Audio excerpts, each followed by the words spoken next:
আসসালামু আলাইকুম বন্ধুরা। বন্ধুরা, আজকের হৃদয় বিদারক গল্পটি এমন এক মহিলাকে ঘিরে, যিনি তার জীবনের সমস্ত রহস্য তার স্বামীর কাছ থেকে গোপন করে রেখেছেন। এজন্য তাকে তার যৌবনকালেই মৃত্যুবরণ করতে হয়েছিল। তবে তার অপ্রিয় রহস্যগুলো কি ছিল, চলুন আজকের ভিডিওতে জেনে নেওয়া যাক। তার স্বামী বলে, বিয়ের দুদিন পরেই আমার স্ত্রীর ইন্তেকাল হয়ে গিয়েছিল। আমি যখন আমার স্ত্রীকে দাফন করে আসলাম, তখন কালো রঙের বিড়াল আমার স্ত্রীর কবরের পাশে ঘুরঘুর করছিল। আমি ভাবলাম বিড়ালটা বোধহয় এখানেই থাকে। এরপর যখন আমি আমার স্ত্রীর কবরের কাছে একটু এগিয়ে গেলাম, তখন সেই বিড়ালগুলো আমার স্ত্রীর কবরের উপরে বসে কান্নাকাটি করতে থাকত আর আমাকে দেখে মাটি সরাতে চাইত। আমি এই ব্যাপারে মৌলভী সাহেবকে বললাম। মৌলভী সাহেব আমাকে কবর খোঁড়ার নির্দেশ দিলেন। আমি যখন আমার বউয়ের কবর খোদাই করলাম, তো আমার কলিজা শুকিয়ে আসলো। চলুন আমরা কাহিনীটি শুরু থেকে বলি। বিয়ের সময় আমার স্ত্রী গোমটা মাথায় ছিল।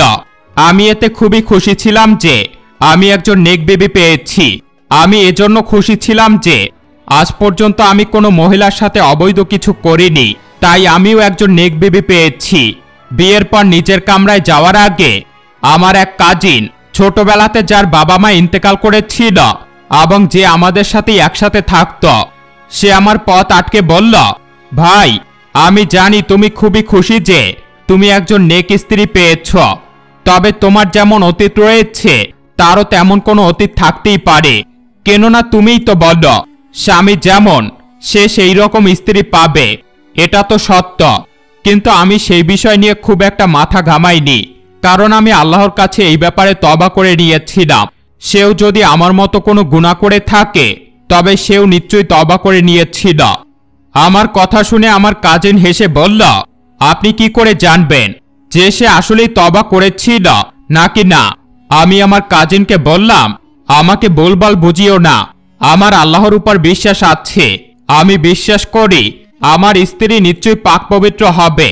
সে বলল, ঠিক আছে ভাই, তুমি এখন যাও। তুমি এখন খুব খুশি আছো, তাই তোমার মাথায় কেবল তোমার স্ত্রী ঘুরবে। আসল সত্য তো কেবল আমিই জানি। আমি বললাম, আচ্ছা আচ্ছা, তাই? আমি তোমার এই অনর্থক কথাবার্তা মোটেও শুনতে চাচ্ছি না। এই বলে আমি সামনে এগিয়ে গেলাম। কাজিনের কথায় আমার তার উপরে অনেক রাগ উঠছিল, কিন্তু আমি যখন আমার স্ত্রীকে পরিহিত অবস্থায় দেখলাম, তখন আমার মনের সব রাগ দূর হয়ে গিয়েছিল। কেননা এমন রূপের একজন স্ত্রী কেবল তার স্বামীর জন্যই অপেক্ষা করে, যার মনে তার স্বামীর জন্য ভালোবাসা রয়েছে। কিন্তু আমি এটা জানতাম না যে আমার জীবন আযাব হতে চলছিল। আমি যখন আমার স্ত্রীর কাছে গিয়ে বসলাম, তখন সে আমার হৃদয় প্রশান্ত করে অনেক কথা বলল। আমি আমার সারা জীবন আপনার সাথে আপনার প্রতি বিশ্বস্ত থেকে কাটাবো। আপনার উপর কোনো হুকুম ফরমায়েশ করব না। আমার স্ত্রী অনেক ভালো ছিল। আমি তার মুখ দেখে তাকে উপহার দিলাম। সেও এতে দারুণ খুশি হয়ে গেল। স্ত্রীর সাথে মহাব্বতের সাথে কথা বলে রাতটা পার করলাম। পরদিন সকালে কেউ একটা দরজায় কড়া নাড়ল, কিন্তু দরজা খুলে দেখলাম সেখানে কেউ নেই। আমি অবাক হয়ে ভাবতে লাগলাম, একটা দরজায় কিভাবে আপনা আপনি আওয়াজ হতে পারে? এটা তো মানুষের কাজ। আমি ব্যাপারটায় খুবই চিন্তিত হয়ে পড়লাম। স্ত্রীকে এই ব্যাপারে বলতে যেন তার মুখে হাজারো দুশ্চিন্তার ছাপ ফুটে উঠল, যেন সে এই ব্যাপারটায় অনেক বেশি চিন্তিত। সে বলল, হয়তো কোনো মানুষই দরজায় কড়া নেড়েছে। কেউ হয়তো আমাদের সাথে মজা করেছে। আমার মাথায় কাজ করছিল না কে এমনটা করতে পারে। আমার স্ত্রী বাইরে এসে জায়নামাজ বিছিয়ে নামাজ পড়তে লাগল। আমি আমার স্ত্রীর তাওকুলে খুবই খুশি হলাম। এমন সময় আমার আম্মা এসে বলল, বাবা, একটা সমস্যা হয়ে গিয়েছে, যার সমাধান একমাত্র তুমিই করতে পারো। আমি ভাবতে থাকলাম, আবার কি সমস্যা হয়েছে? আম্মা বলল, ঘর থেকে সমস্ত রেশন কেউ চুরি করে নিয়েছে। খাওয়ার জন্য বাড়িতে কিছুই নেই। তোমার স্ত্রীর কদম ভালো না, কে জানি আমাদের সব রেশন চুরি করে নিয়ে গেছে। তার কথা শুনে আমি অবাক হয়ে গেলাম। বললাম, আজকাল রেশন কে চুরি করবে আম্মা? আম্মা বললেন, আমাকে বেশি বাসন দিও না। আমি জানি এ সব কিছু তোমার স্ত্রীর কারণেই হয়েছে। জলদি বাজারে যাও আর রেশন কিনে নিয়ে এসো, নাস্তা বানানো লাগবে। আমি আম্মার কথা শুনে বাজারে চলে গেলাম। সেখান থেকে রেশনের সমস্ত কিছু কিনে বাড়িতে ফিরছিলাম। বাড়ির কাছে আসতেই আমি একটা চিৎকার শুনতে পাচ্ছিলাম। মনে হচ্ছিল সেটা কোনো মহিলার চিৎকার, যেন সেটা আমার স্ত্রীর চিৎকারের আওয়াজ। আমি জলদি এগিয়ে গিয়ে দরজায় বেল বাজাতে লাগলাম, কিন্তু কেউ দরজা খুলছিল না। আমি অনেক চিন্তিত হয়ে পড়লাম। এক পর্যায়ে দরজায় লাথি মারতে শুরু করলাম, তাও কেউ দরজা খুলছিল না। এরপর আমি আম্মাকে ফোন দিলাম, কাজিনকে ফোন দিলাম, কিন্তু কেউ তাদের ফোন তুলছিল না। আচমকা আম্মা দরজা খুললেন। আমি আম্মাকে জিজ্ঞেস করলাম, আম্মা দরজা খুলছিলে না কেন? আমি কতক্ষণ ধরে বাইরে দাঁড়িয়ে আছি, আপনি কি জানেন না? আপনি তো অনেক রেশন আনতে পাঠিয়েছেন, আর ভিতর থেকে চিৎকারের আওয়াজই বা কেন আসছিল? আপনি কি আমার স্ত্রী সাজিয়াকে কিছু বলেছেন? আম্মা বলেন, না বাবা, আমি তোমার স্ত্রীকে কি বলবো, আমি ওয়াশরুমে ছিলাম, তাই আমার দেরি হয়েছিল। এই বলে তিনি ভিতরে চলে গেলেন, কিন্তু তিনি আমার সাথে চোখে চোখ রাখতে পারছিলেন না, যেন তিনি আমার থেকে কোনো কিছু গোপন করতে চাইছিলেন। আমি চটজলদি আমার কামরায় আসলাম, দেখলাম আমার স্ত্রী আরাম করে বসে আছে। আমি তাকে জিজ্ঞেস করলাম, কি হয়েছে? আমার স্ত্রী বলল, কই না তো, এখানে তো তেমন কিছু হয়নি। আমি তাকে বললাম, আমি এতক্ষণ ধরে দরজা ধাক্কাচ্ছিলাম, তুমি দরজা খোলোনি কেন? স্ত্রী বলল, আমার ভুল হয়ে গিয়েছে, এরপর থেকে আমি দরজা খুলব। আমি বললাম, এবার তুমি আমাকে বলো, এখান থেকে চিৎকারের আওয়াজ বেশি আসছিল কেন? কে ছিল যে চিৎকার করছিল? আমার স্ত্রী ঘাবড়ে গিয়ে বলল, আমি কিছু জানি না। আমি তাকে বললাম, তুমি অন্তত আমাকে এটা বলতে পারো যে সেই আওয়াজ কার ছিল, কারণ আমি নিশ্চিত জানি সেই আওয়াজ আমার বাড়ি থেকেই আসছিল। স্ত্রী বলল, আপনার এমনটা মনে হতে পারে, তবে এমন কোনো কিছুই হয়নি। স্ত্রীর কথা শুনে আমি নিজেই অবাক হয়ে গেলাম। তো এরপর আমি যে রেশন এনেছিলাম তাতে খাবার বানাতে অনেক দেরি হয়ে গিয়েছিল। আমার স্ত্রী কামরা থেকে বেরিয়েছে 1 ঘন্টার উপরে হয়েছে, আর সে এখনো রান্নাঘর থেকে আসেননি। আমি রান্নাঘরে গিয়ে দেখতে চাচ্ছিলাম, কারণ আম্মা বলেছিলেন আমি তোমার স্ত্রীর কোনো নকরা খাটাতে পারবো না, আমি নিজেই অসুস্থ থাকি, তাই সে খাবার দাবার ও ঘরদোর পরিষ্কারের কাজ নিজেই করবে। বিয়ের প্রথম দিনই আমার স্ত্রী উঠে রান্নাঘরে গিয়ে নাস্তা বানাচ্ছিল। 1 ঘন্টা হয়ে গিয়েছিল। আমি গিয়ে তাকে দেখতে চাচ্ছিলাম। আমি কামরা থেকে বের হতে যাব, এমন সময় দেখলাম আমার কামরার দরজার বাইরে থেকে বন্ধ করা। আমি অবাক হয়ে দেখলাম, কামরার দরজা কে বন্ধ করবে? আমি দরজায় কয়েকটা ঘুষি দিলাম, কিন্তু তাতেও দরজা খুলল না। আমি আমার কাজিনকে ফোন দিলাম, বললাম এসে আমার দরজাটা খুলে দিতে।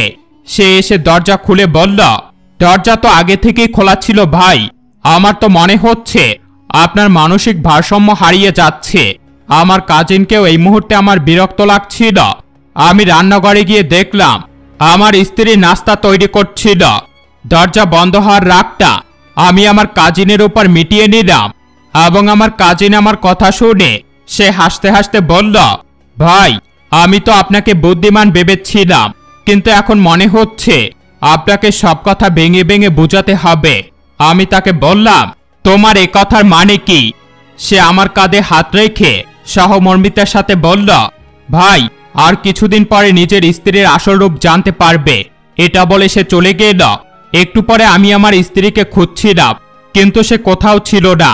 অবশেষে আমি তাকে আমার কাজিনের কামরা থেকে বেরোতে দেখলাম।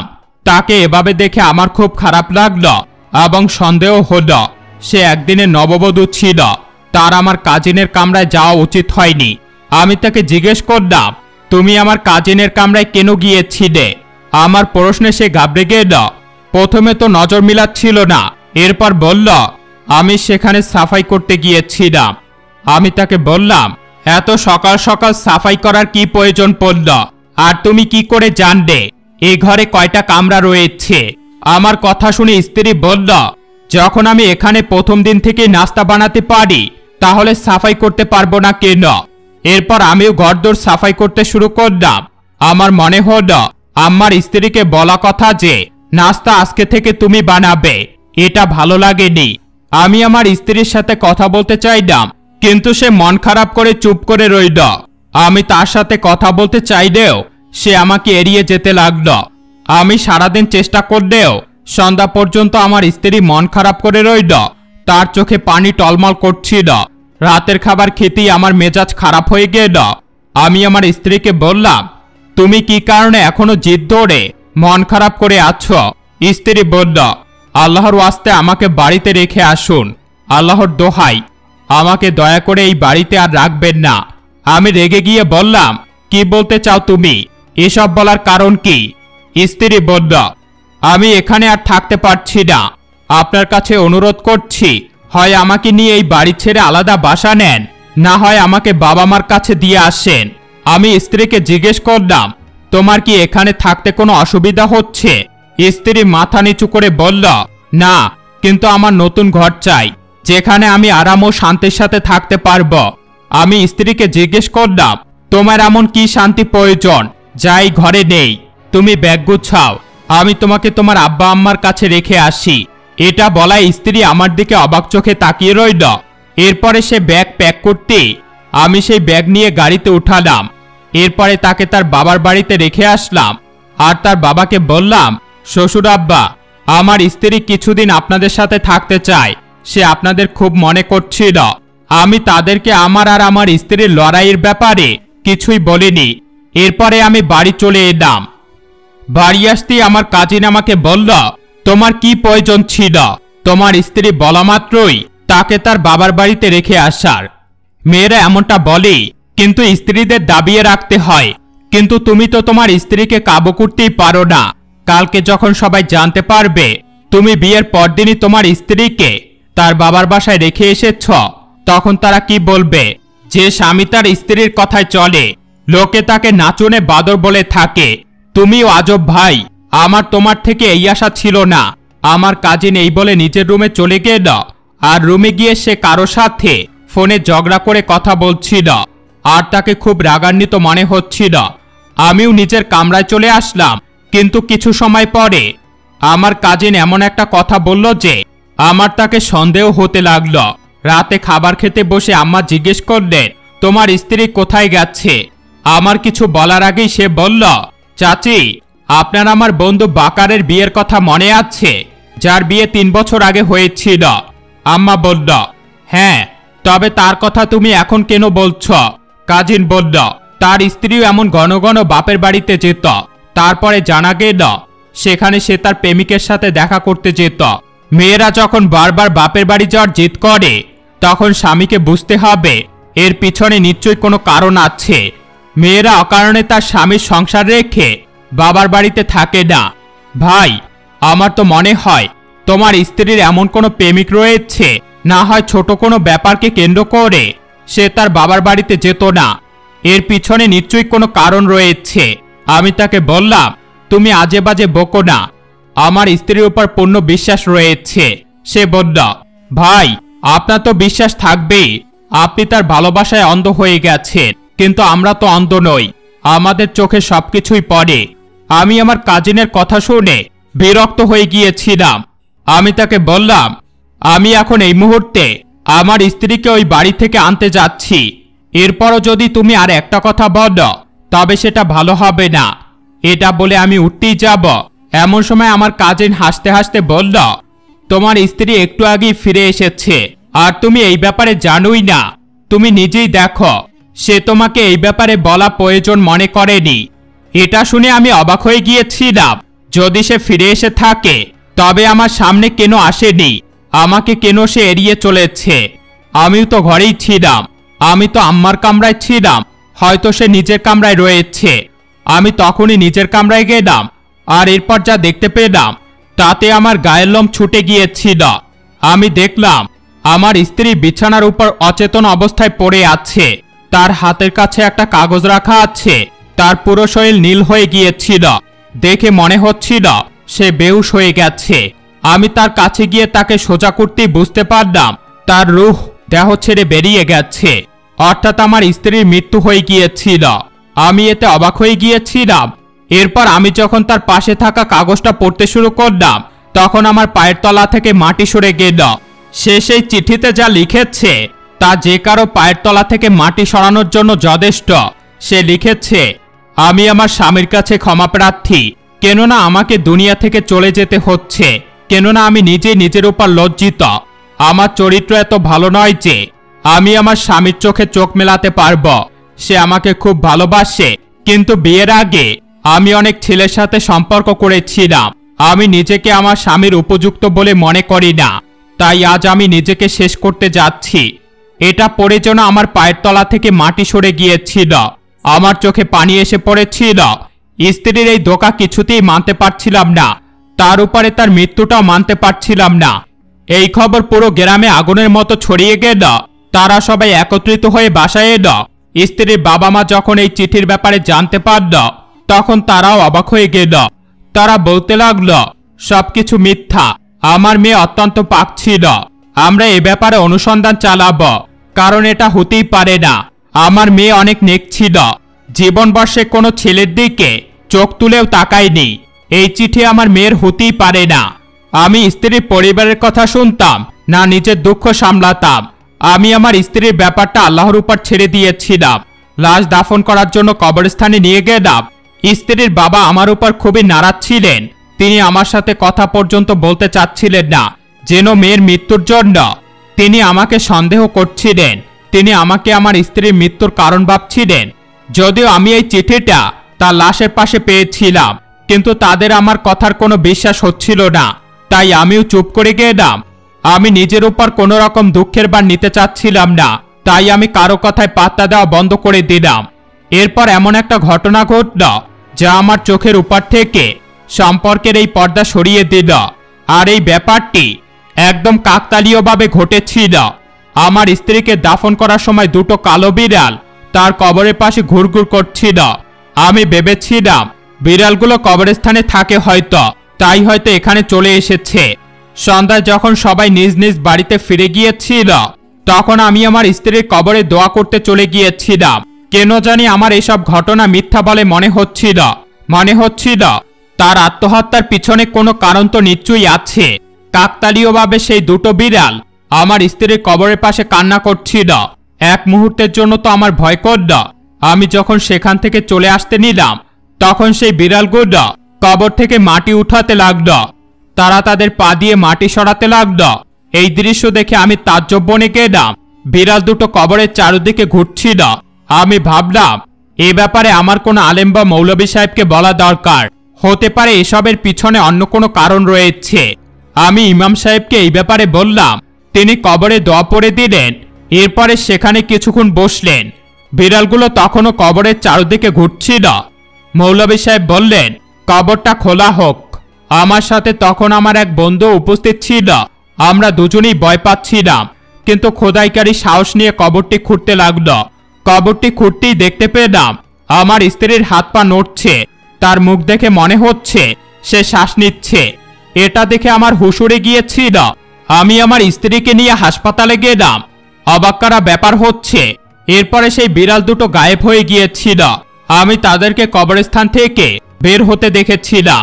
স্ত্রীকে হাসপাতালে নেওয়ার পরে ডাক্তার বলল, আপনার স্ত্রী কোমায় চলে গিয়েছে। সেখানে 1 সপ্তাহ, 1 মাস কিংবা 1 বছরও লাগতে পারে, এমনকি অনেক বছরও লাগতে পারে। আপনি আপনার স্ত্রীর জন্য দোয়া করুন। তার উপর দিয়ে অনেক ধকল গেছে। আমি আমার স্ত্রীর পাশে বসে তার জন্য দোয়া করতে লাগলাম, কারণ আমি সত্যিটা জানতে চাচ্ছিলাম। 15 দিন পরে আমার স্ত্রীর জ্ঞান ফিরেছিল। আর সেই দিনই আমার কাজিন লাপাত্তা হয়ে গিয়েছিল। হয়তো সে ধারণা করেছিল তার সব সত্য আমার স্ত্রী আমাকে জানিয়ে দেবে। হয়েছিল তাই। আমার স্ত্রী আমাকে জানায়, বিয়ের প্রথম দিন থেকেই আমার কাজিন আমাকে হুমকি দিত। একা মারহাম পেয়ে তার সাথে খারাপ আচরণ করতে চেয়েছিল, সেজন্য চিৎকার চেঁচামেচি করত, কিন্তু সে আমাকে জানাতেও ভয় পেত। বিয়ের আগে আমার কাজিন আমার স্ত্রীকে চিনত। তারা দুজনে একই কলেজে পড়ত।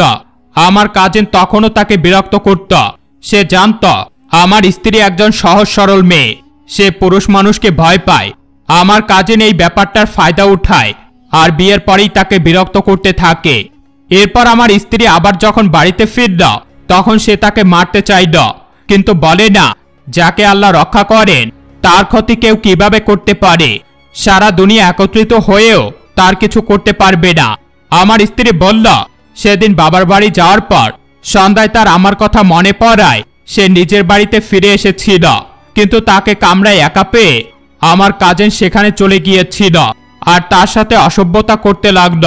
রাগের মাথায় আমার স্ত্রী তাকে থাপ্পড় মেরে দিয়েছিল, তাই সে একটা বড় লাঠি দিয়ে আমার স্ত্রীকে আঘাত করেছিল।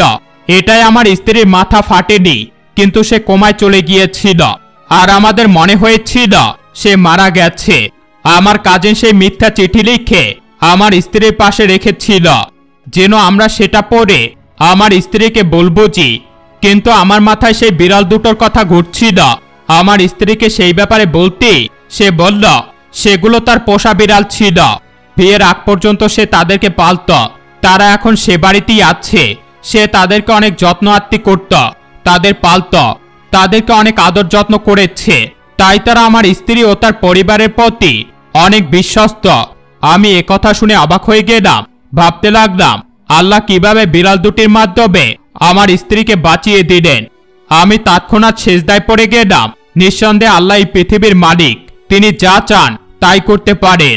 আমার স্ত্রী এখন সম্পূর্ণ সুস্থ আছে, কিন্তু আমার কাজিন এখনো পলাতক আছে, কেননা এটা হত্যা করার চেষ্টা করার কেস হয়ে রয়েছে।